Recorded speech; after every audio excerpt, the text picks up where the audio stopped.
Bismillahirrahmanirrahim. Assalamualaikum warahmatullahi wabarakatuh.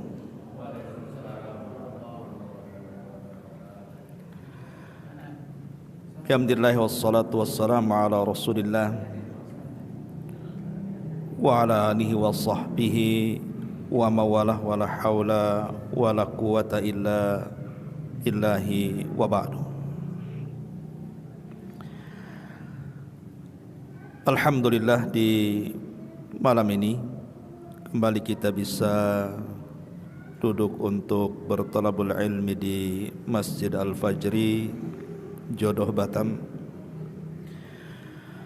Salawat dan juga salam kita haturkan kepada Rasul kita Nabi besar Muhammad sallallahu alaihi wa ala alihi wasallam.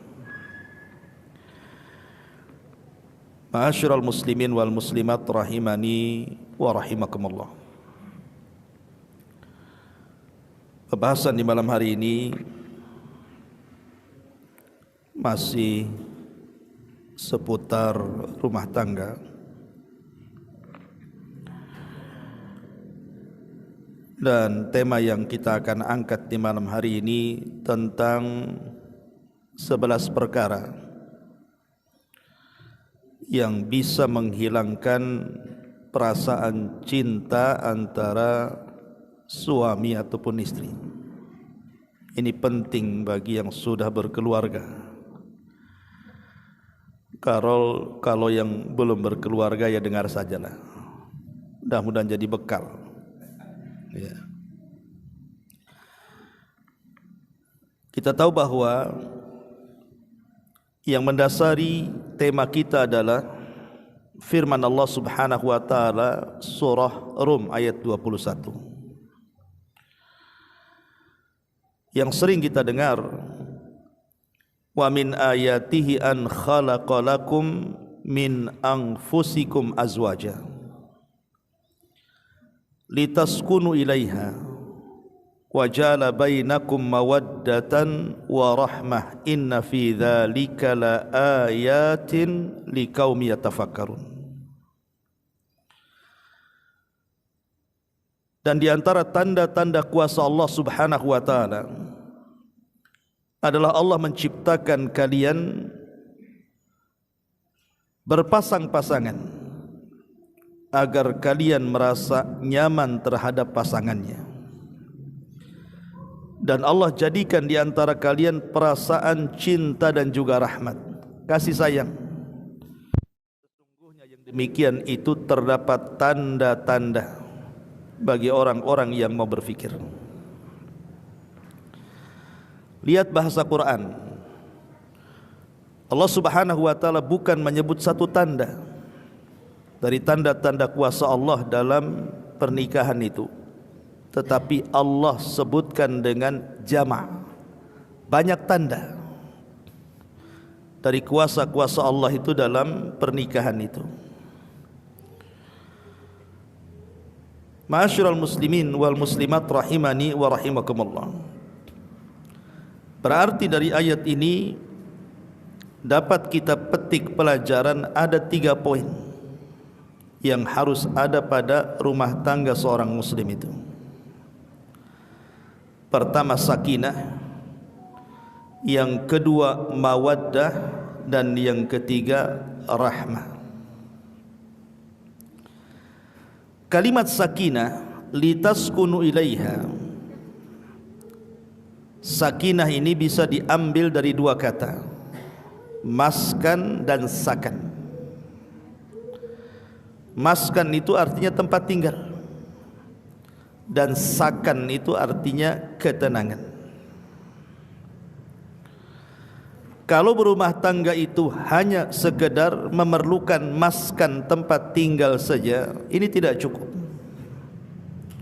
Karena betapa banyak orang yang berumah tangga hidup satu atap itu tidak tenang hidupnya, sehingga memerlukan yang keduanya, sakan, ketenangan. Jadi hidup satu atap, memiliki rumah, juga ada ketenangan di dalamnya. Baru mantap tuh rumah tangganya. lah ketenangan itu bisa muncul karena dua perkara. Pertama, mawaddah, timbulnya perasaan cinta. Yang kedua, timbulnya rasa rahmah, kasih sayang. Al-Imam Ibnu Katsir rahimahullahu ta'ala ketika memberikan catatan kepada ayat ini, apa kata beliau? Innar rajula yumsikul mar'ata imma limahabbatihi laha aw li rahmatin biha bi an yakuna laha minhu waladun aw muhtajatun ilaihi fil infaqi aw lil ulfati bainahuma wa ghairi dzalik. Kata Imam Ibnu Katsir rahimahullahu ta'ala, dia mengatakan seseorang itu, maksudnya seorang suami, kenapa dia bisa bertahan dan menahan istrinya di dalam rumahnya? Itu disebabkan karena kecintaan seorang suami kepada istri, makanya ditahan. Kalau sudah tidak cinta, ngapain ditahan? Atau boleh jadi bukan karena cinta, tapi karena kasih sayang. Mungkin cintanya sudah enggak ada, tapi sayangnya masih ada. Boleh jadi karena melihat anak, sebenarnya sudah jengkel sama istrinya, dah kurang ajar kan, tapi mikir anak dia. Tak jadilah, kasihan juga saya tengok anak. Nanti kalau bercerai dia dapat bapak baru, tak sayang pula dengan anak saya. Tak jadi cerai akhirnya. Artinya cinta boleh hilang, sayang kan tak boleh hilang. Karena tadi memikirkan boleh jadi karena ada anak, kata Imam Ibnu Katsir rahimahullahu ta'ala, atau karena mungkin dia masih berhajat dengan nafkah kita. Kalau kita ceraikan dia, dia makan apa di luar, kasihan juga. Atau karena tadi boleh jadi karena ada ulfah, ada perasaan yang lain yang kemudian menjadikan seseorang suami itu tidak menceraikan istrinya. Ma'asyiral muslimin wal muslimat rahimani wa rahimakumullah, intinya adalah dalam rumah tangga itu yang paling penting ditanamkan adalah dua perkara tadi, perasaan cinta dan kasih sayang. Di dalam Al-Quranul Karim, tepatnya surah Al-Anbiya ayat 90, Allah subhanahu wa ta'ala berfirman, wa aslahna lahu zawjahu innahum kanu yusari'una fil khairat wa yad'unana raghaban wa rahaban wa kanu lana khashin. Dan kami perbaiki baginya pasangannya, karena mereka bersegera dalam kebaikan dan berdoa kepada kami dengan penuh rasa takut dan harapan, dan penuh dengan rasa khusyuk saat berdoa kepada kami, kata Allah. Dari ayat ini kita bisa petik pelajaran bahwa kebaikan dalam rumah tangga itu, kalau rumah tangga itu diasaskan kepada syariat. Karena di sini Allah katakan kami perbaiki pasangannya ketika mereka bersegera melakukan kebaikan dan berdoa kepada Allah. Berarti sebab Allah memperbaiki rumah tangga kita ini karena kita berada di atas syariat, senantiasa melakukan ibadah dan senantiasa berdoa kepada Allah subhanahu wa ta'ala. Karena begini ikhwan, ada sebagian istri itu yang memang niat nikah itu bukan karena agama, tapi karena hubud dunia, karena cinta dunia saja. Mungkin bahasa sehari-hari yang kita kenal, ada uang abang sayang, kan itu ya. Tak ada uang abangku tenang gitu. Itu apa istilahnya kan itu ya. Berarti di sini bahwa yang melembutkan hati itu bukan perkara harta, ikhwan. Karena sayangnya seorang istri kepada suami itu terkadang gara-gara ada harta saja. Ketika sudah hilang hartanya, hilang pula sayangnya. Makanya kenapa Allah Subhanahu wa taala berfirman, "Lau anfaqta ma fil ardi jami'an ma allafta baina qulubihim." Kalau engkau menginfakkan seluruh harta satu dunia ini, engkau tidak bisa melembutkan hati manusia. Lalu siapa yang melembutkan hati manusia itu? Maka Allah Subhanahu wa taala mengatakan, "Walakinnallaha allafa bainahum." Allah lah yang melembutkan hati mereka. Dengan cara apa? Ya tadi, dasar rumah tangga kita ini di atas syariat Islam. Maka dengan sebab itu Allah akan berikan kelembutan yang melahirkan kecintaan dan kasih sayang tadi. Ada 11 perkara, inilah pembahasan kita, yang terkadang perasaan cinta itu akan tercabut sampai ke akar-akarnya dalam rumah tangga itu. Maka perhatikan 11 perkara jangan ada pada rumah tangga kita. Kalau ada 11 perkara ini, hilanglah cinta keduanya dan berakhir pasti dengan perceraian. Yang pertama, al-ghiratu syadidah. Al-ghiratu asyadidatu, cemburu yang berlebihan.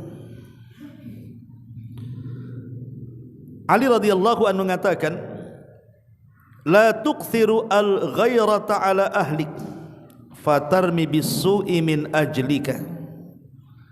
Ammal ghairatu fi mahalliha wa ammal ghairatu fi mahalliha fala budda minha wa hiya mahmudah. Kata Ali radhiyallahu anhu, jangan memperbanyak cemburu terhadap keluargamu, karena cemburu itu bisa saja mengakibatkan buruk sangka. Adapun cemburu yang diletakkan pada tempatnya, kata Ali, terkadang diharuskan, bahkan terkadang terpuji, karena cemburu itu luapan dari kasih sayang dan cinta pasangan. Tapi kalau sudah berlebihan, itu jadi masalah. Karena istri si Nabi SAW juga cemburu. Satu hari Nabi SAW sedang berada di giliran Aisyah Ummul Mukminin radhiyallahu anha. Tiba-tiba kemudian dihantar makanan oleh istri yang lainnya. Sebenarnya kan tidak ada masalah secara hukum. Pamannya antum punya istri 2. Kok diam saja, enggak amin? Amin lah. Ya. Umpamanya antum punya istri 2. Istri yang pertama mengirim makanan ke istri yang kedua, sementara suami giliran istri yang kedua atau sebaliknya. Secara syariat tidak ada masalah. Tapi terkadang timbul kecemburuan. Lah Aisyah Ummul Mukminin radhiyallahu anha ini cemburu. Rupanya piring yang berisi makanan itu dipecahkan dia di hadapan Rasul dan para sahabatnya. Seolah-olah Aisyah mengatakan, ini kan giliran saya, kenapa istri yang lain ngantar makanan pula, kan itu. Tetapi Nabi SAW tidak langsung berburuk sangka kepada Aisyah. Nabi hanya mengatakan, gharat ummukum, ibu kalian sedang cemburu, biarkan saja. Tapi setelah para sahabat enggak ada di rumah Rasul, kata Rasul, ganti tuh piring yang aku pecahkan tuh. Suruh diganti. Ya. Intinya bahwa cemburu boleh-boleh saja. Tetapi cemburu yang menghilangkan perasaan cinta itu kalau sudah berlebihan. Seperti apa cemburu yang berlebihan itu? Cemburu yang menjadikan suami tidak tenang, di mana posisi seorang istri itu merangkap sebagai malaikat raqib dan atid. Dia merangkap jadi malaikat raqib atid itu. Antum kemana saja itu dipantau dia. Tidak boleh sekejap mata itu berpaling dari dia. Kau di mana? Sedang apa? Sama siapa? Ngapain? Di jalan mana? Gang berapa? RT berapa? Semua ditanya. Ya. Nanti datang juga ditanya juga. Kok ada apa ini? Apa ini? Lihat dompetnya. Takut habis. Nah ini kan kalau seperti ini hilang perasaan suami kan. Antum kalau dipantau gak akan lama-lama hilang cinta tuh. Begitu juga istri, kalau antum pantau terus itu kurang lebih saja. Jadi kalau sudah sampai cemburu tingkat tinggi seperti ini, saya yakin cinta yang selama ini dipupuk dalam keluarga itu lama-lama hilang. Bahkan boleh jadi hilang sampai ke akar-akarnya. Ini yang pertama.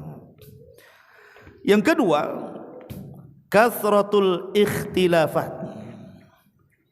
Banyak percekcokan, banyak masalah, sedikit-sedikit bertengkar. Sedikit-sedikit bertengkar, bermasalah, masalah-masalah sepele jadi besar. Dan ini sering terjadi, terutama anak-anak muda yang baru menikah biasanya, yang belum bisa mengkontrol dirinya dan juga pasangannya. Itu paling banyak terjadi itu, perselisihan-perselisihan itu. Dan tentu sebab perselisihan kan banyak kan gitu ya. Banyak sekali sebab perselisihan dalam rumah tangga itu. Entah masalah ekonomi, entah masalah kesehatan, entah masalah-masalah di luar sana. Boleh jadi mungkin lisannya tidak dijaga, akhirnya kemudian ngomong tersinggung jadi masalah kan gitu. Jadi ketika kemudian banyak berselisih suami istri itu, yang tadinya cinta, saya yakin lama-lama hilang cintanya tuh. Berselisih dalam rumah tangga itu bukan tidak dibolehkan. Nabi juga pernah berselisih dengan istri-istrinya, tetapi kan perselisihan Nabi jadi syariat. Sebab kalau Nabi tidak berselisih, umatnya berselisih ketika mencari solusi, tak ada pula solusinya kan, karena Rasul tidak pernah berselisih. Tapi ketika Rasul pernah berselisih dengan istrinya kemudian memberikan solusi, lah kita yang berselisih sebagai umatnya bisa melihat solusi yang ditawarkan Nabi. Seperti contohnya, Nabi SAW pernah menceraikan istrinya dan tidak rujuk. Ketika salah satu istrinya mengucapkan kalimat yang tidak pantas di hadapan Rasul dan mengatakan a'udzu billahi mink, katanya, aku berlindung kepada Allah dari kamu, katanya. Harusnya berlindung dari setan kan. Ini dari Rasul berlindung. Rasul marah. Maka Rasul mengatakan, kalau begitu pulanglah ke rumah keluargamu. Ini namanya talak ghairus sharih namanya. Dalam dunia talak itu kan ada yang jelas mengucapkan saya talak kamu, itu mau main-main sungguh-sungguh jatuh tuh. Ada yang tidak jelas dengan mengatakan sudah pulang kau keluargamu. Ini kalimat talak tapi tidak jelas, sehingga butuh adanya klarifikasi. Jadi seorang istri harus bertanya, apa maksudnya bang? Ya maksudnya kau pulang aja, nah, gitu. Kalau gitu kan belum cerai itu. Tapi kalau ditanya apa maksudnya? Maksudnya pisahlah, masa tak paham. Itu cerai namanya. Kan sudah mengungkapkan maksudnya. Tapi jangan ditanya waktu marah. Kalau ditanya waktu marah pasti cerai itu. Waktu marah-marahnya, bang, kenapa abang nyuruh saya pulang? Ya karena aku nggak suka, aku ceraikan kamu. Itu lagi marah tuh. Tapi kalau sudah reda marahnya, tanyalah, bang, kemarin kok aku disuruh pulang nih, apa maksudnya bang? Oh enggak, biar kau pulang kampung aja. Kan gitu kan. Akhirnya kan tak cerai kan. Nah, gitu maksudnya kan. Kalau cerai ghairus sharih ini tidak jelas, maka itu perlu ada pengungkapan. Lalu Nabi SAW pernah menceraikan istrinya dan tidak rujuk dengan Ibnatul Jaun namanya. Tapi Nabi SAW pun pernah mengancam istrinya diceraikan tapi tak jadi. Nah inilah gara-gara berselisih, di mana sebagian istri Nabi SAW itu protes kepada Nabi SAW, minta tambahan belanja. Istri Nabi aja minta tambahan belanja, apalagi istri antum kan itu. Artinya bahwa Nabi akhirnya bermasalah gara-gara ini kan, karena sudah kemampuan Rasul memberikan nafkah kepada mereka. Maka Nabi SAW mengancam akan menceraikan istri-istrinya kalau mereka tetap menuntut itu. Tapi akhirnya istri-istrinya tobat kepada Allah Azza wa Jal. Akhirnya Rasul tidak jadi menceraikan. Atau Rasul betul-betul sudah menceraikan tapi rujuk. Seperti contohnya apa? Rasul pernah menceraikan Hafsah, putri Umar. Tapi setelah diceraikan, datang Jibril dan mengatakan, "Ya Muhammad, Hafsah itu istrimu di sorga, karena dia qawaman sawaman, wanita yang rajin qiyamul lail dan wanita yang rajin puasa sunnah." Akhirnya Rasul rujuk. Ya. Lah dari kisah-kisah ini menunjukkan bahwa Nabi SAW kan juga bermasalah dengan istri-istrinya kan. Karena memang tidak ada rumah tangga yang sempurna. Kalau ingin rumah tangga sempurna di surga lah. Coba anak-anaknya. Jadi rumah tangga yang sempurna itu di surga. Kalau di dunia itu ya mesti ada banyak perselisihan. Maksud saya berselisih itu wajar dalam keluarga. Tapi yang tidak wajar itu kalau terus berselisih. Perkara-perkara sederhana jadi besar, perkara-perkara enteng jadi berat gitu ya. Jadi kalau semua perkara diperselisihkan, itu masalah. Gara-gara meletakkan meja dan lemari salah aja berselisih. Coba kan, gara-gara warna baju berselisih, gara-gara beda selera makan berselisih. Nah, ini kan kalau semua diperselisihkan kan masalah, ikhwan. Lama-lama hilang cintanya tuh. Ini yang kedua. Yang ketiga, kasratul insyighal, sibuk dengan urusan masing-masing. Istri sibuk dengan urusan dia, suami pula sibuk pula dengan urusannya. Dan kalau sudah seperti ini, lama-lama enggak ada perhatian satu dengan yang lain, hilang tuh cinta tuh. Apalagi sekarang dengan dunia medsos kan, masing-masing pegang handphone. Si istri pegang handphone, si suami juga pegang handphone. Celakanya bukan satu handphone dipegang tuh. Ada yang punya 2, 3 handphone kan gitu ya. Itu terkadang ini masalah sepele, masalah handphone. Sebenarnya kan handphone itu kan alat komunikasi saja kalau dulu. Ya, alat komunikasi, SMS kan. Sekarang kan fungsinya lain. Karena sudah ada YouTube, ada Instagram, ada Facebook, ada WeChat, ada TikTok, macam-macam lah kan di handphone tuh. Kita lihat sekarang ini, gara-gara handphone ini hak dan kewajiban seorang istri dan suami itu hilang. Kenapa? Karena sibuk masing-masing kan. Waktunya istri masak umpamanya kan, suami lapar sibuk nengok YouTube, nengok drakor kan gitu. Nanti suami juga sama, kurang lebih seperti itu. Ini kalau sibuk, ini satu contoh saja masalah handphone kan, belum masalah yang lainnya. Kalau kemudian kesibukan masing-masing tidak memperhatikan hak dan kewajiban suami istri, saya pastikan hilang tuh cinta tuh. Karena apa? Karena ketika seorang suami berhajat kepada istrinya, istri pula sibuk dengan urusan dia. Ketika istri berhajat kepada suami, terbalik pula, suami sibuk dengan urusan dia kan. Lah ketika hasrat dan kewajibannya tidak saling terpenuhi, hilang tuh cinta tuh. Nah, ini yang ketiga. Kemudian yang keempat, dan ini yang paling besar, al-khianat. Ketika masing-masing suami istri ini berkhianat. Ma'asyiral muslimin wal muslimat rahimani wa rahimakumullah. Di dalam Al-Qur'an Allah Subhanahu wa taala pernah mengkisahkan kisah 2 wanita yang jadi percontohan dari wanita-wanita kafir.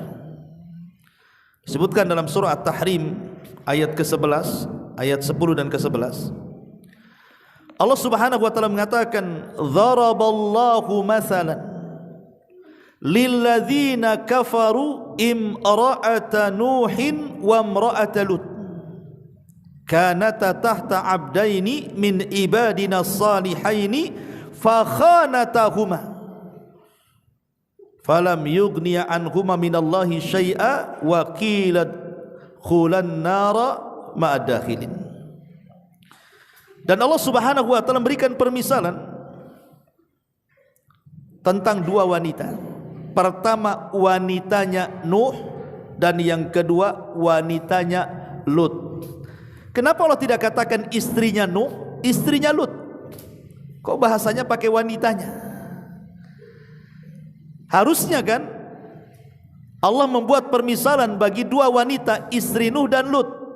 Tapi Allah tidak mengatakan istri itu. Allah hanya mengatakan wanitanya Nuh dan wanitanya Lut. Kenapa disebut wanitanya Nuh dan Lut? Tidak dikatakan istrinya Nuh dan Lut, karena keduanya tidak layak menjadi istri seorang nabi. Maka itu disebut istri dalam Quran. Ya. Padahal Allah mengatakan keduanya di bawah asuhan hamba kami yang saleh, Nuh dan Lut. Tetapi keduanya tidak bermanfaat bagi kedua istrinya, dan Allah katakan masuklah kalian berdua ke dalam neraka bersama orang-orang yang masuk ke neraka, kata Allah.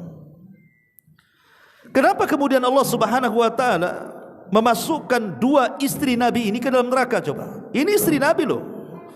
Nuh dan Lut itu kan istri Nabi. Alasannya karena dua-duanya berkhianat.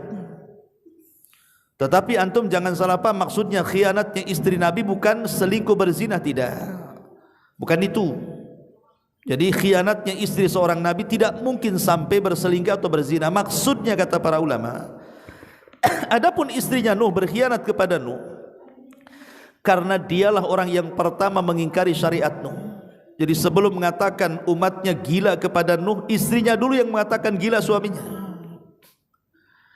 Adapun istrinya Lut itu karena sekongkol dengan preman pasar. Jadi kalau ada tamu laki-laki datang kepada rumahnya Lut, nanti cemburu istrinya, jangan-jangan suami saya homo juga. Akhirnya kemudian istrinya Lut membakar kayu, kemudian asapnya mengepul ke langit, tanda bahwa di rumahnya ada tamu laki-laki. Maka preman laki-laki pasar itu datang mendobrak, menculik tamunya, kemudian memperkosa.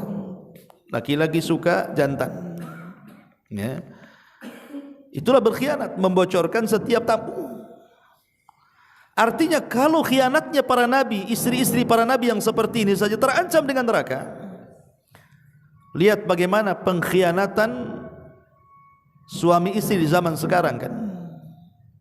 Dan pengkhianatan yang paling besar adalah ketika melakukan perselingkuhan.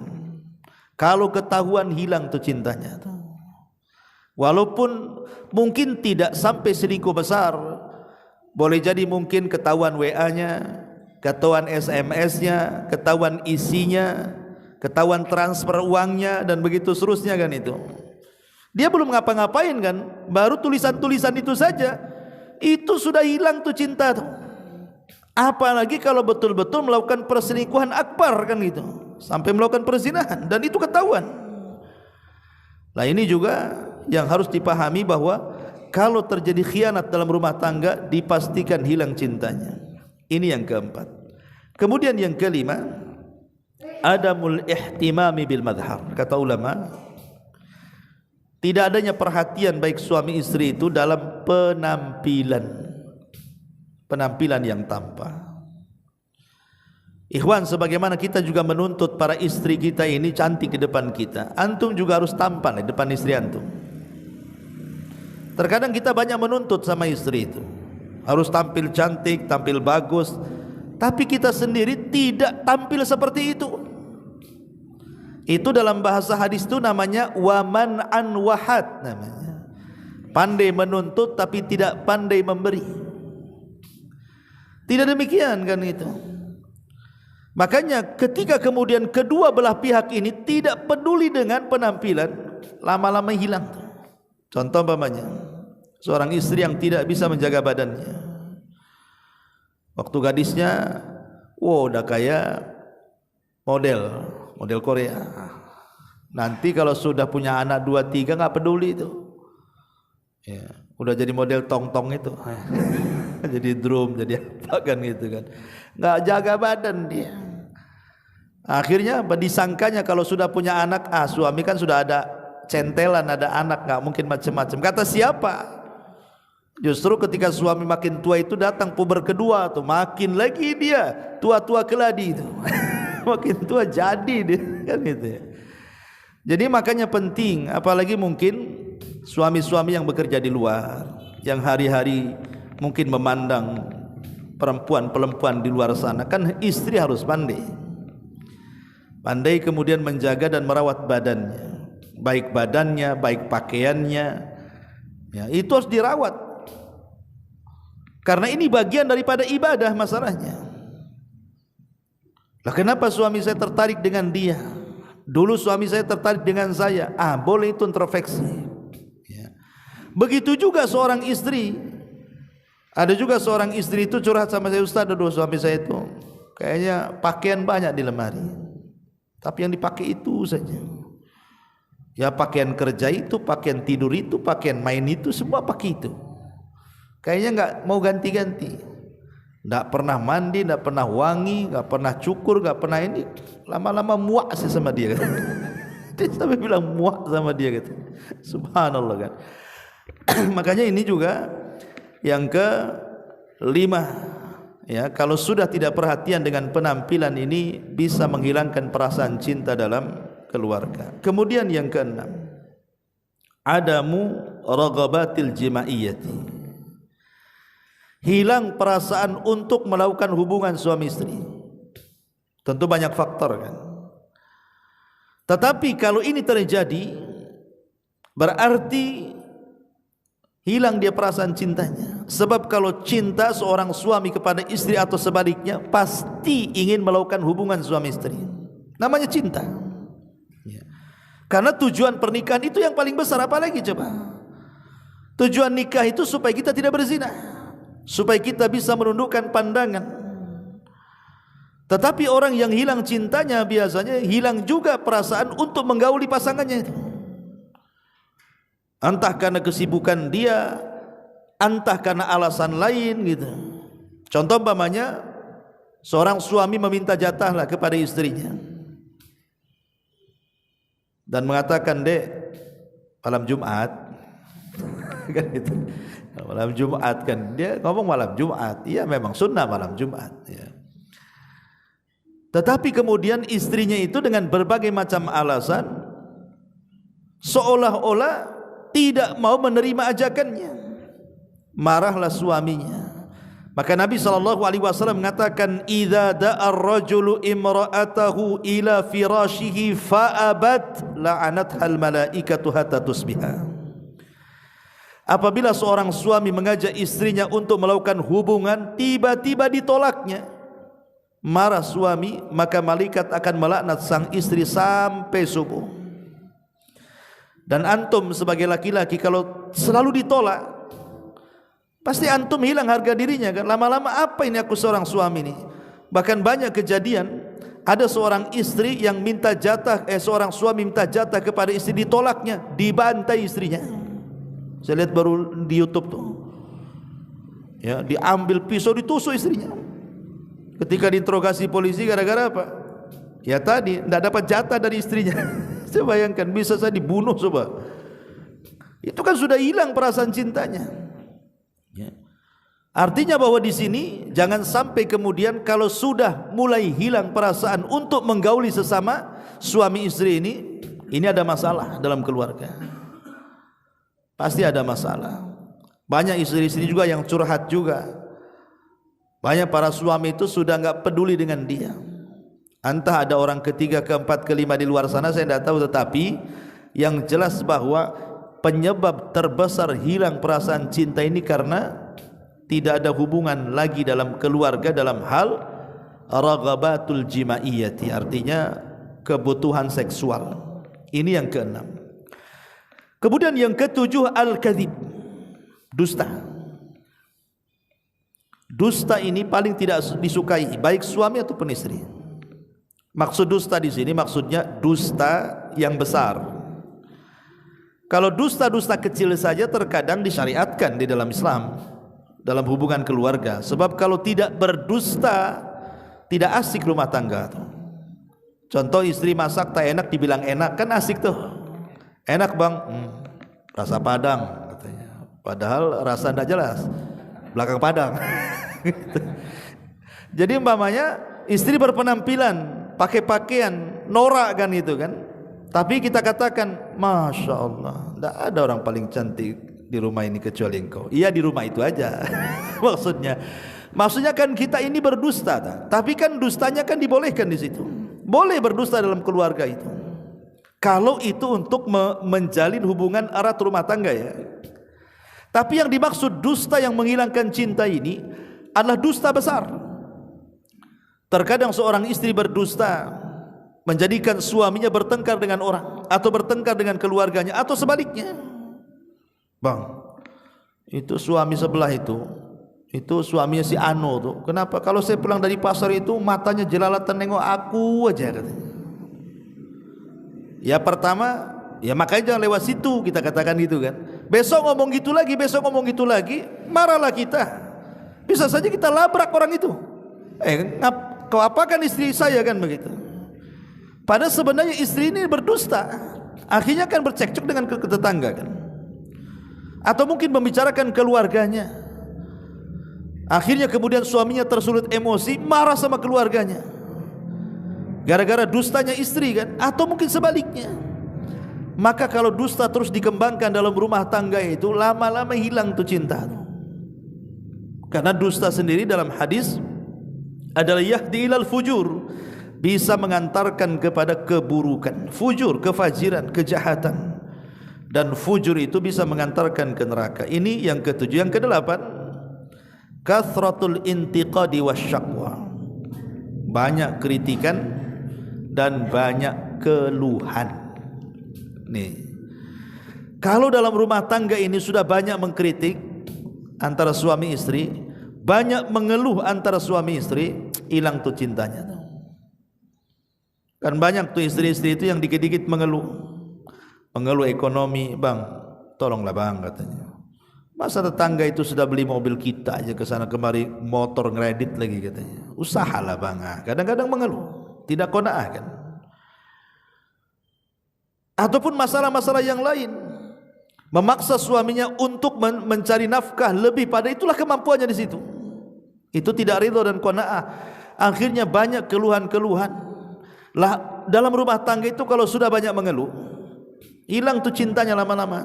Muak juga kan lama-lama. Seorang suami kalau istri banyak mengeluh, muak lama-lama. Sebaliknya juga gitu. Kalau seorang suami banyak mengkritik istrinya, lama-lama muak juga istri itu. Makanya kemudian sangat penting sekali seseorang itu bersyukur. Nabi SAW mengatakan, la yangdurullahu ila imra'atin la tashkuru li zawjiha wa hiya la tastagni anhu. Allah tidak akan melihat istri yang tidak mensyukuri suaminya padahal ia sangat berhajat kepadanya. Maka bersyukurlah kepada suami sebagaimana suami juga bersyukur kepada istri, karena malam yashkurin naslam yashkurillah. Siapa yang tidak pandai bersyukur kepada manusia, maka dia tidak dinyatakan bersyukur kepada Allah. Kemudian yang kesembilan, al-ihana, merendahkan. Ini kalau suka merendah-rendahkan, suami merendahkan istri, istri merendahkan suami kan itu. Merendahkan martabatnya, pendidikannya, keluarganya, usahanya, pelayanannya, khidmatnya dan begitu seterusnya. Maka kalau saling merendahkan dibahaya. Ya, hilang perasaan cintanya kan. Oh dasar kamu ini. Udah kalau udah ngomong dasar-dasar ini awalnya, itu udah mulai merendahkan tuh. Maka kenapa kemudian di dalam Islam itu Nabi sampai mengatakan la yafruqu mu'minun mu'minatan, tidak boleh seorang mukmin mencela mukmin yang lainnya. In kariha minha khuluqan radiya minha khuluqan akhar. Kalau seseorang benci kepada akhlak pasangannya, jangan langsung diungkapkan kebenciannya, tapi lihat sisi baiknya. Hadis ini menjadi sebuah kaidah, bukan dalam dunia rumah tangga saja ya. Dalam dunia bertetangga, dalam dunia berkawan juga sama. Pamannya tetangga ini bermasalah dengan kita, akhirnya kita benci. Jangan kemudian melihat kesalahan tetangga saja, lihat kebaikannya. Lebih banyak mana tetangga berbaik sama kita, atau lebih banyak mana kejahatan tetangga dengan kita. Kalau masih lebih banyak baiknya, berhusnudzonlah kepada tetangga. Sama juga seorang suami kepada istri atau istri kepada suami. Sebelum suami ini mencela istrinya, lihat sisi baik istrinya itu, ada kebaikannya, kemudian ditimbang. Oh masih banyak kebaikan rupanya istri saya, tak jadilah saya mencelanya. Ataupun sebaliknya. Tapi biasanya yang banyak mencela dalam keluarga itu biasanya istri. Kenapa demikian? Karena ada sisi lemah seorang istri itu yang tidak dipunyai suami. Apa sisi lemah seorang istri? Qusurul fitri. Apa qusurul fitri itu? Maksudnya rendahnya fitrah seorang istri, mudah mengkufuri kebaikan suaminya. Makanya antum jangan heran kalau antum sudah berbuat baik sama istri antum, satu hari antum berbuat salah, pasti dia akan mengatakan, ah kau itu suami gak bagus. Pasti itu akan ngomong, kau ini suami gak bagus, gak tanggung jawab, gak bagus, gak baik, gak berakhlak, macam-macam tuh akan ngomong gitu nih. Pasti itu akan ngomong dengan bahasa-bahasa dia yang intinya kufur kepada kebaikan suami. Karena itu yang dikatakan Nabi, walaupun engkau seumur hidupmu berbuat baik kepada istrimu, kemudian engkau melakukan satu kesalahan, maka istri akan mengatakan engkau belum pernah berbuat baik sedikit pun kepadaku. Dan itulah rendahnya fitrah seorang istri yang suami harus sabar. Ini kalau istri sudah ngomong begitu, antum harus sabar. Itu sisi kelemahannya di situ. Dia mudah kufur. Makanya kenapa Nabi SAW ketika diperlihatkan neraka itu paling banyak istri-istri dibandingkan suami yang di neraka itu. Salah satu penyebab yang terbanyak para istri masuk neraka itu gara-gara ini. Dia tidak menjaga lemahnya fitrah dia, sehingga dia mudah melecehkan suaminya dan merendahkan suaminya, sehingga seolah-olah suaminya tidak ada kebaikan bagi dia. Nah, ini kalau sudah seperti itu hilanglah perasaan cinta. Kemudian yang nomor 10, al-asam minan nasihati wal inad. Seolah-olah tuli, tidak menerima nasihat. Ada istri atau suami itu yang dikasih masukan tidak terima tuh. Suami ngasih masukan, istri yang enggak terima. Istri memberikan masukan kepada suami juga ditolak. Ini kalau seandainya nasihat dalam keluarga, ini suami sudah banyak, dan karena itu banyak ya masalah-masalah yang sampai kepada saya yang bertanya soal keluarga itu. Ini yang jadi kemudian percekcokan, akhirnya kemudian terjadi perceraian. Kenapa? Karena hilang perasaan cinta ketika salah seorang dari keduanya itu tidak bisa dinasihati. Ini suaminya ngasih masukan, istrinya tak terima. Atau sebaliknya, istri ngasih masukan, suaminya marah-marah. Itu kalau terus-terusan seperti itu, hilang tuh perasaan cinta. Dan ini yang paling banyak. Ustadz, saya ini sudah ngasih nasihat pasangan saya ini, tapi nggak mau dia itu. Dia merasa benar. Nanti suami juga ngomong begitu, istri saya ini kayak merasa benar aja katanya. Nah, jadi akhirnya apa? Ketika saling membela diri, hilang perasaan cinta. Dan yang terakhir, yang ke-11 adalah asyatmu wa darab. Dan ini yang paling bahaya juga. Mudah mencaci, memaki, bahkan ada sebagian suami itu yang suka memukul.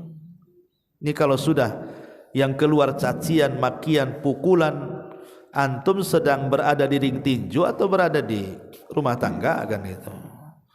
Ya kalau antum berada di ring tinju terserah lah kan gitu. Memang harus pukul-pukulan. Tapi antum sedang berada dalam rumah tangga. Memukul itu sudah saya jelaskan kemarin. Ada dua perkara kan. Pertama, kalau ada maslahat, kalau saya pukul pasti berubah. Lah kalau antum tidak bisa memprediksi kalau saya pukul dia berubah atau tidak, nggak usah dipukul. Karena dipukul nggak berubah, apa fungsi pukulan? Maka dilihat, ditimbang dulu sebelum antum mukul itu. Itu pun setelah melalui dua proses kan. Pertama nasihat, yang kedua antum tidak bicara atau tidak menggaulinya. Baru ketika masih juga istri itu seperti itu, maka boleh memukul. Memukul pun satu, tadi saya katakan, lihat maslahatnya. Ada nggak maslahatnya? Kalau tidak ada jangan. Yang kedua, kalaupun ada maslahatnya, maka satu, jangan memukul di wajah. Karena wajah ini tempat terhormat, nanti istri selalu teringat dengan pukulan antum setiap kali mengaca. Yang kedua, jangan ada bekas dalam pukulan. Sebab bekas itulah yang nanti akan jadi bukti forensik antum masuk penjara KDRT itu. Nanti dipisum, nanti antum dilaporkan kan itu. Tapi kalau nggak ada tanda, nggak ada bekas, apa yang mau dipisum? Dia datang ke rumah sakit, saya dipukul Pak Dokter, dipisum, tak ada bekasnya. Ya. Makanya hati-hati kalau ada bekas nih, ini jadi bukti forensik nih. Itu bisa dilaporkan ke KDRT, 5 tahun penjara tuh. Ya. Masyarul muslimin yang dimuliakan Allah Azza wa Jalla, inilah 11 perkara. Ya ini antum tambah sendiri. Artinya banyak sekali perkara-perkara yang menjadikan kemudian hilang perasaan cinta dalam keluarga. Taib ma'asyiral muslimin wal muslimat rahimani wa rahimakumullah. Sebagai tambahan pembahasan kita,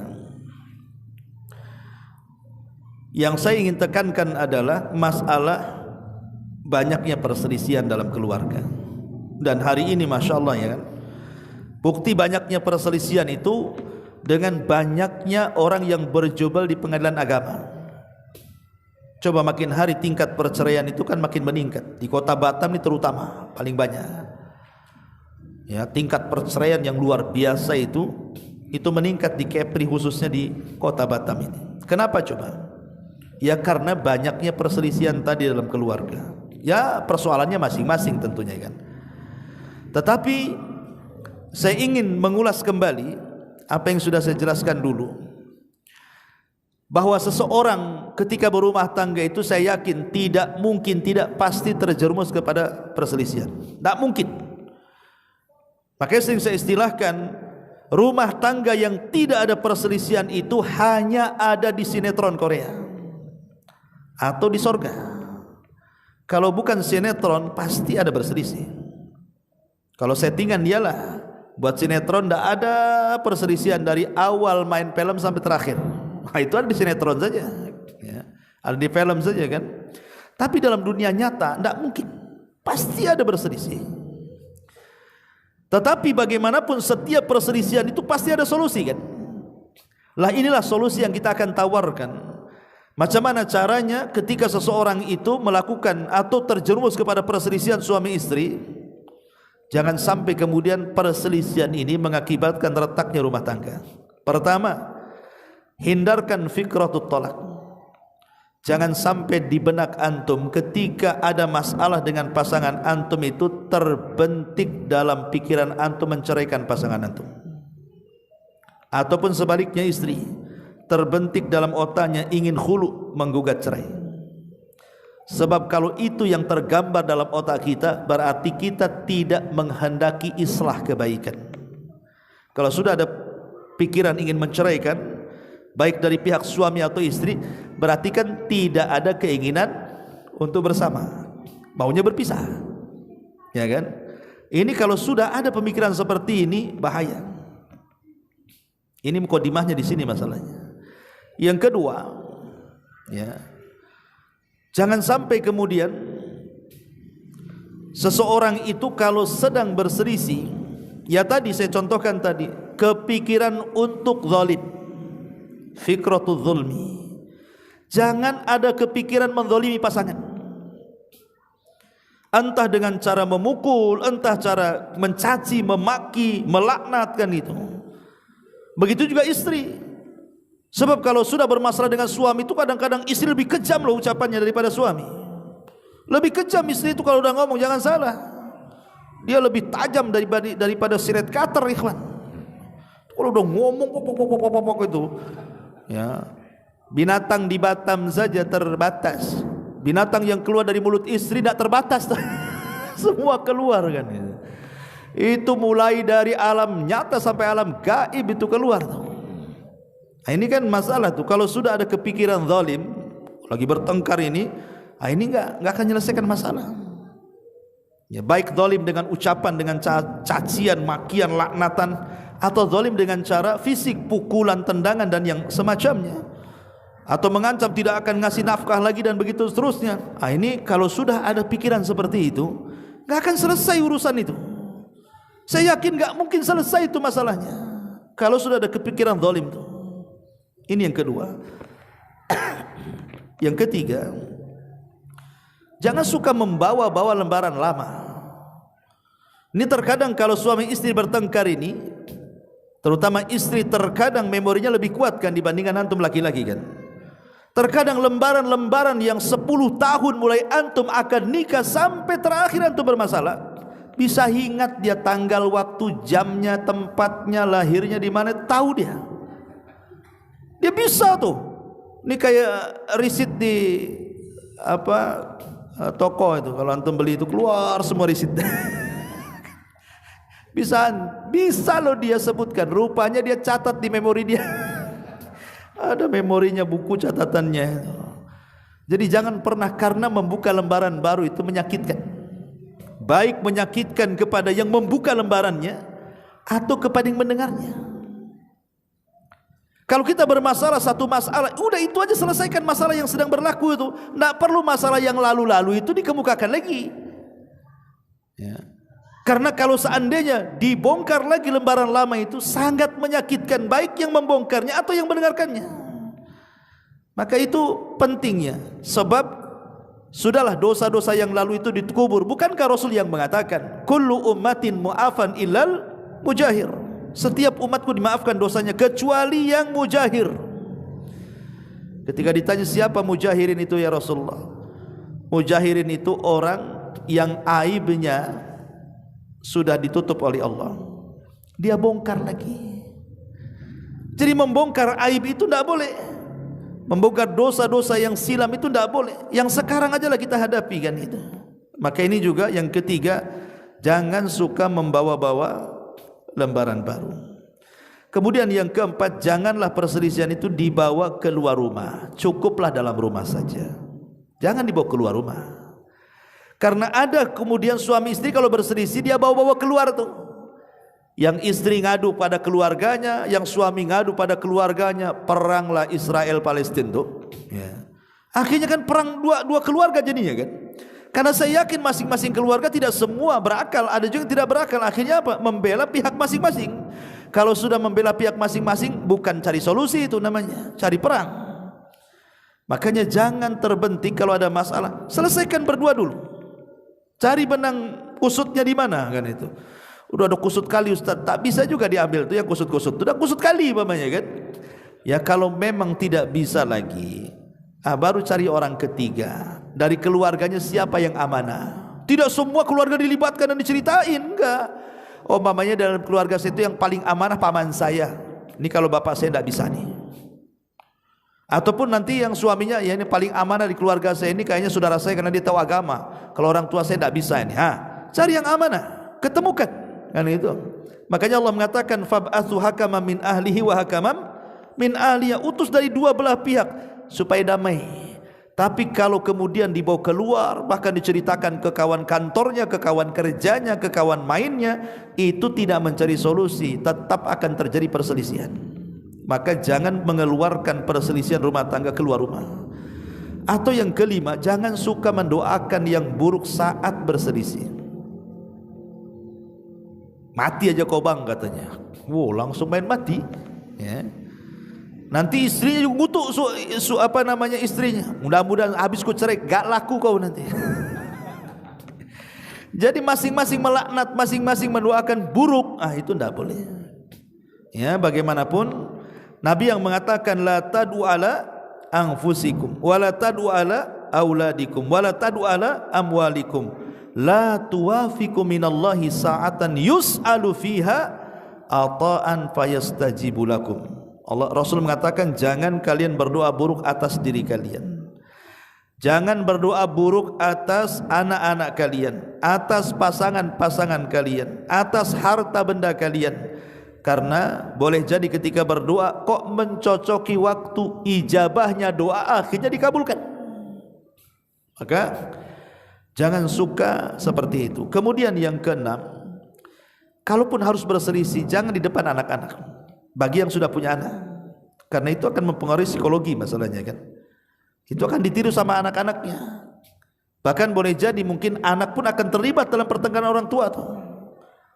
Ya, jadi kalau berselisih jangan di depan keluarga, jangan di depan anak-anak. Dan jangan bawa-bawa persoalan dukun dalam keluarga. Kan ada tuh orang-orang yang membawa dukun dalam keluarga itu. Dulu pantas saya sayang sama abang ini, sekarang saya benci, jangan-jangan abang pelet saya. Bawa dukun kan tuh. Kan kadang seperti itu. Ini 5 tahun saya kena pelet nih suami saya kena. Setelah 5 tahun baru saya tahu saya benci sama suami, berarti sudah hilang tuh sihirnya katanya. Udah punya rumah, punya anak, bilang disihir pula. Ya. Atau betul-betul bukan bawa-bawa dukun ke rumah, datang pula dia ke dukun. Ini kan masalah. Ya, jadi Kalau bisa itu jauhi, ataupun saat bertengkar itu jauhi kemaksiatan. Karena kebanyakan orang-orang yang kurang iman, kurang takwa, kalau ada masalah dengan keluarga, pasti dia larinya apa? Maksiat. Bermaksiat kepada Allah Azza wa Jalla. Ini tidak akan menyelesaikan masalah. Ya, bahkan semua perkara-perkara ini boleh jadi bisa menghilangkan bukan hanya perasaan cinta, tapi juga perasaan kasih sayang. Makanya ulama mengatakan bahwa terbentuknya kasih sayang dan cinta dalam keluarga itu sebenarnya kuncinya cuma satu: memberikan hak masing-masing. Suami tahu siapa dia, apa yang harus dipenuhi untuk istrinya. Istri juga tahu siapa dia, apa yang harus dipenuhi untuk suaminya. Kalau masing-masing suami istri itu tahu hak-haknya masing-masing, insya Allah rumah tangga itu akan berjalan itu. Tapi kalau masing-masing mengabaikan haknya, saya yakin itu kandas di tengah jalan. Lalu apa saja hak-haknya? Ya, dengan singkat saja ya. Satu, ini kita bicara soal suami dulu ya. Pertama, baik yang mungkin dianggap remeh ataupun yang sangat beratnya. Mungkin dianggap ringan, seperti seorang suami susah untuk senyum dan bercanda kepada pasangannya. Kan ada tuh suami itu kalau di luar rumah dia bisa tertawa dengan kawan-kawannya. Ya, sampai ke rumah hilang tuh tertawanya, senyumnya pun hilang. Tak ada senyum untuk istrinya. Tapi sama kawan-kawannya dia bisa bukan hanya senyum, tertawa. 1 kilo suara, 1 kilo suara. Nah, ini masalah kan? Yang kedua, duduk bersama pasangannya. Ya, harus banyak duduk dengan istrinya. Antum bisa duduk di warung kopi dengan kawan-kawan berjam-jam. Ya, sudah habis mungkin 5 gayung tuh kopi itu. Nggak pergi-pergi juga antum di situ. Tapi sama keluarga kadang-kadang duduk sebentar. Ya, ini juga masalah. Kemudian juga an yusallim idza dakhal. Biasakan mengucapkan salam kalau masuk rumah. Kan itu keberkahan. Ya. Kemudian juga hormati suami dan keluarga. Hormati istri dan keluarganya. An yahtarima ahlaha, an yahtarimaha wa ahlaha. Hormati dia dan hormati keluarganya. Terutama pengantin baru. Dia hanya peduli sama istrinya, tidak peduli sama keluarganya. Hormati. Kemudian an yar'aha idza marid. Kalau bisa ya istri sedang sakit ya jaga. Karena Utsman bin Affan pun menjaga istrinya ketika Rasul perang Badar kan. Kenapa Utsman tidak ikut terlibat dalam perang Badar? Karena Rasul yang memerintahkan dia jaga istrinya ketika sakit. Maka kalau istri sakit ya jaga, minimalnya belikan obat ya, atau antar ke rumah sakit dan begitu seterusnya. Kemudian an yusaidaha idza thaqula ilaiha. Bantu kalau memang dalam perkara-perkara yang tidak bisa dia lakukan. Rumah bocor, jangan pula istri suruh nambal rumah. Naik kau ke atas tuh, seng bocor tuh, pasang spandek sana. Itu bukan tugas istri antum. Ya, itu tugas laki-laki. Antum yang naik marah-marah, ini rumah bocor, kenapa kau tak benerin katanya. Bukan tugas dia. Tugas antum naik suami. Kalau itu bukan tugasnya, jangan antum suruh-suruh dia. Atau mungkin dia sedang hamil, sedang melahirkan, sedang menyusui, ya gantilah tugasnya sementara. Ya, itu juga penting. Kemudian juga an yura'i qusural fitri. Tadi sudah saya jelaskan, perhatikan tentang kurangnya fitrah wanita tadi, sabar kalau dia suka mengingkari kebaikan kita. Kemudian juga an yahfadha wa yush'ira ilaiha bil amni waraha. Berikan keamanan, berikan ketenangan, jangan suka ngancam-ngancam. Ya. Kemudian an yamna'ah idza waqa'ati bil ma'asi. Cegah kalau istri itu bermaksiat. Dia gibah dengan tetangganya, jangan lagi pergi ke situlah, kok masih bergibah aja di situ. Antum larang dia, karena itu maksiat besar, dosa besar kan gitu. Jangan antum tanya pula, tadi dari tetangga ngomong apa kamu di sana? Coba ceritakan, ada yang baru nggak? Nah, ini kan masalah. Ada yang update nggak? Lah ini kan masalah ya kawan. Bukannya dicegah malah antum interogasi, mau antum mau dengar pula gibah dia. Nah, kemudian la yamna'uha idza aradat an tadhhaba ila ini. Jangan larang kalau istri kita mau berkunjung kepada keluarganya. Kalau bisa ongkosi antar. Emang kita aja yang punya keluarga, dia juga punya keluarga. terkadang rindu dengan emaknya, dengan bapaknya, dengan saudaranya, ingin pulang kampung, ongkosi, ya, biar dia senang. Terkadang mungkin sudah bosan lihat antum, nah, biarkan dia pulang dulu kan, nanti pulang balik kan segar lagi, ya. Kemudian an yahfadha haibataha, jaga karismatiknya, jangan menghina istri kita depan orang, itu sama saja dengan meruntuhkan karismanya, ya. Kemudian an yu'allima dinaha, ajarkan agamanya. Tapi ada masya Allah suami yang bersyukur ya, dalam agama terkadang ada istrinya lebih cerdas, lebih alimah, lebih pintar agama dibandingkan suaminya. Antum kalau punya istri yang kayak begini bersyukur.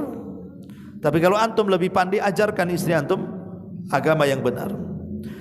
Kemudian juga an yunfiqa 'alaiha, ya, berikan nafkah seperti yang sudah saya jelaskan, 6 nafkah kemarin yang wajib bagi suami. Kemudian an ya'muru bis salati aw ta'lim, perintahkan mereka salat, ajarkan agama. Perintahkan mereka. Dan itu kan ada kajian tuh, datanglah ke pengajian sana. Supaya kalau kita tidak bisa mengajarkan agama, antar ke pengajian. Sudah antum tidak diajarkan agama, tidak datang ke pengajian, ya bodoh teruslah istri antum jadinya kan. Nah, ini kan masalah. Kemudian juga alla yaghiba lil amali akthar min 4 ashhur. Kalau antum mau berangkat kerja jauh, mungkin kerja di kapal, kerja di mana, maka tidak boleh lebih dari 4 bulan. 4 bulan pulang. Kecuali kalau ada kesepakatan. Tapi kalau tidak kesepakatan tidak boleh. Karena di zaman Umar bin Khattab, jadi Umar itu malam-malam keluar, rupanya ada suara ranjang yang bergerak. Rupanya ada seorang wanita sedang bersendirian dalam rumah itu melantunkan syair karena suaminya sedang berangkat perang, dan mengatakan kalau bukan karena takut kepada Allah sudah bergeraklah ranjang ini. Maksudnya sudah selingkuh kan itu. Jadi Umar dengar. Makanya Umar akhirnya membuat sebuah aturan, setiap 4 bulan pasukan diganti. Pulang ke keluarganya ganti. Nanti 4 bulan pulang diganti. Dari sini istimbat hukumnya, tidak boleh seorang suami meninggalkan istri lebih daripada 4 bulan kecuali karena hajat dan darurat atau karena sudah ada kesepakatan. Memang kerjanya umpamanya kontraknya 2 tahun, mau diapakan lagi, dan istrinya rela. Kalau istrinya enggak rela jangan. Ya. Dan banyak lagi. Ini hak-hak yang harus ditunaikan seorang suami. Adapun istri, ya taatlah dengan cara yang baik kepada suami. Jangan puasa sunnah kalau suami ada. Karena boleh jadi suami menghendaki dia kan. Ya, Ustaz saya sudah izin semalam sama suami, tapi suami minta pula siang-siang, batalkan. Ya, karena melayani suami wajib. Puasa Senin Kamis di sunnah. Kan logikanya enggak masuk, ini yang wajib, ini yang sunnah. Kok masih ngengkel aja puasa, tunggu maghrib lah bang. Aku ini mau sekarang kan itu. Nanti hilang hasratnya, sampai maghrib dah dongkol suaminya kan. Lah ini kan yang seperti itu dipaham. Jangan puasa sunnah kalau suami hadir. Ya, jangan maksa-maksa. Izinkanlah suaminya ada. Yang wajib melayani suami bukan puasa, kecuali kalau qadha Ramadan. Ya, atau di bulan Ramadan itu kan wajib kan lain. Kalau puasa sunnah ya tidak usah puasa sunnah kalau suaminya ada.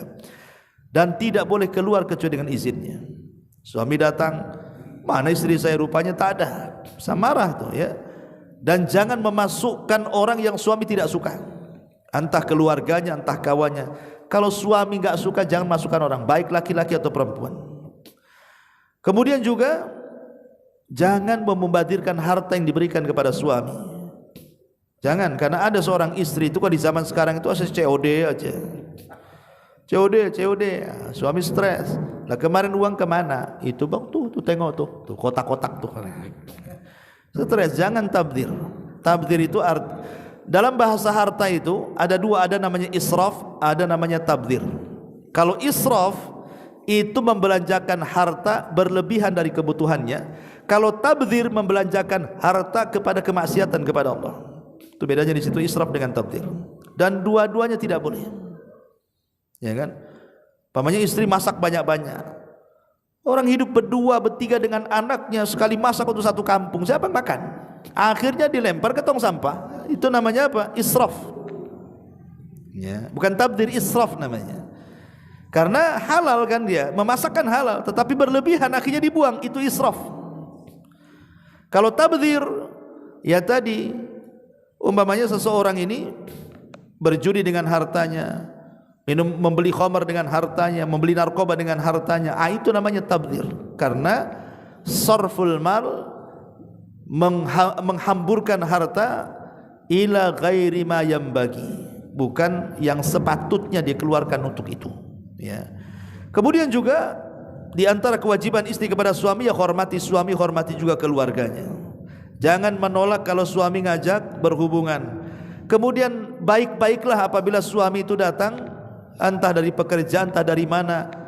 Jadi perbaiki cara istiqbal. Istiqbal itu penyambutan dalam rumah tangga. Penyambutan, disambutlah suami itu. Kadang suami datang entah dari mana, istrinya tidur-tiduran, enggak jelas. Sibuk dengan handphonenya. Suami datang dia sibuk dengan handphonenya. Itu kan kurang ajar tuh istri yang kayak gitu tuh. Maka kasih sambutan terbaik kalau suami datang. Termasuk juga jaga kehormatannya, baik ketika hadir ataupun tidak. Termasuk juga menjaga anak-anaknya, kemudian mencari keridhoannya apabila dia sedang marah. Termasuk juga jaga perasaannya, dan begitu seterusnya banyak sekali dari hak dan kewajiban. Intinya kalau hak dan kewajiban masing-masing terpenuhi, insyaallah yang namanya sakinah, mawaddah, warahmah itu pasti akan menjadi tanda-tanda kuasa Allah dalam rumah tangga kita. Wallahu a'lam bishawab. Subhanaka wa bihamdika asyhadu an la ilaha illa anta astaghfiruka wa atubu ilaik. Allahu taala alam. Assalamualaikum warahmatullahi wabarakatuh.